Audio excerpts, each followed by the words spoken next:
ছাগলছানা আর এত বড় জন্তু কখনো দেখেনি, কিন্তু তার শিং দেখে সে মনে করে নিল ওটাও ছাগল, খুব ভালো জিনিস খেয়ে এত বড় হয়েছে। তাই সে ষাঁড়ের কাছে গিয়ে জিজ্ঞেস করলো, হ্যাঁ গা, তুমি কি খাও? ষাঁড় বললে, আমি ঘাস খাই। ছাগলছানা বললে, ঘাস তো আমার মাও খায়, সে তো তোমার মতো এত বড় হয়নি। ষাঁড় বললে, আমি তোমার মায়ের চেয়ে ঢের ভালো ঘাস অনেক বেশি করে খাই।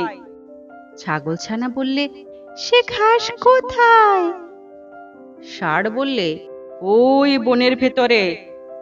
ছাগলছানা বললে, আমাকে সেখানে নিয়ে যেতে হবে।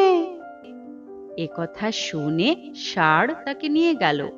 সে বনের ভেতরে খুব চমৎকার ঘাস ছিল। ছাগলছানার পেটে যত ঘাস ধরলো সে তত ঘাস খেলো।